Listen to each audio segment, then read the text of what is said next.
we are going to look at vectors. So like I said on the previous lesson, if we start off first of all by remembering that picture, the first number tells you your horizontal movement. If it's positive, it moves to the right, negative moves to the left. And our second number tells us about our vertical movement.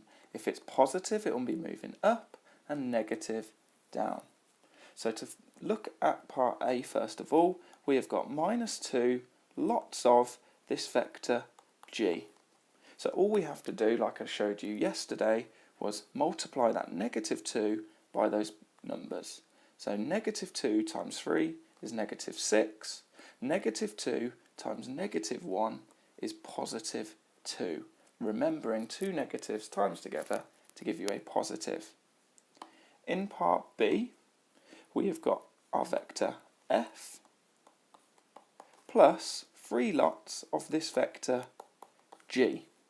So again, I'm going to start off by working out what 3 lots of this vector g is. So we do 3 times 3, which is 9. 3 times -1 is -3. So second step and final step is to add these together. So -2 plus 9 is 7.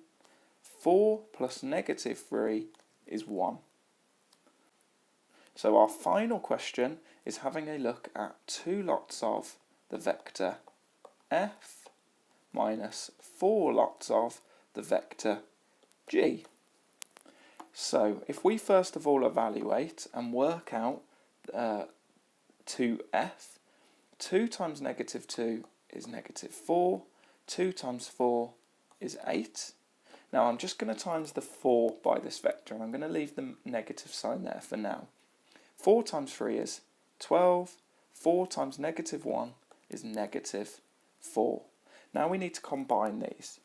-4 subtract 12 is -16, 8 subtract -4 is +12. Remembering, if we have two negatives next to each other, that gives you a positive. Question 2. They've drawn this vector for you, so you need to start at your start point and work out how you've got to that end point, and the arrow always points to the end point. So here we can see we've moved 2 to the right and 3 up. So remembering that picture which I drew for you on question 1, it would give us our vector 2, 3. Part B is very similar to those previous questions, where we just add our vectors together. -1 plus 4 is 3. 3 plus -2 is 1. So question 3. Again, we start with our start point and we have a look at where that ends. It's gone 3 to the left and 2 up. So if you remember that picture, because we're going left, it's going to be a -3, and it's gone up by 2, so it's a +2. Part B, again, very similar to those previous questions. We just need to add these together, being careful with our negatives. 4 plus -2 is 2. -3 plus -1 is -4.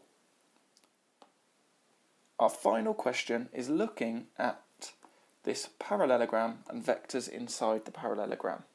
So we need to remember one key fact, and that is that AO is equal to OC. Also, OB is equal to OD. Now you could prove that using your congruency of triangles, using the angle side angle proof, but for this question you don't need to, but you do need to remember that they are equal. And now, because we know those lengths are equal and parallel, I can fill in CO is this vector A, and DO is this vector B. Again, it's key to get the arrows in the correct way around. So, using that, we can now work out our vector CA. So we pick out what route we want. So to go from C to A, we have to go from C to O, and then O to A. Both of these are worth this vector A, so in total we have 2A. Looking at part B, it wants us to go from A to B. Now there is a direct route, which I've highlighted, however there is no information, so we cannot go on that direct route. So what we have to do is actually go from A to O, and then from O to B.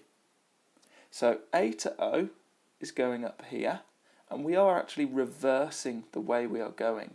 We are changing the way we are going, so the effect that has on our vector is it makes it negative. Then to go from O to B, we are following the arrow, so it stays the same as this vector B, and that is your final answer, negative A plus B.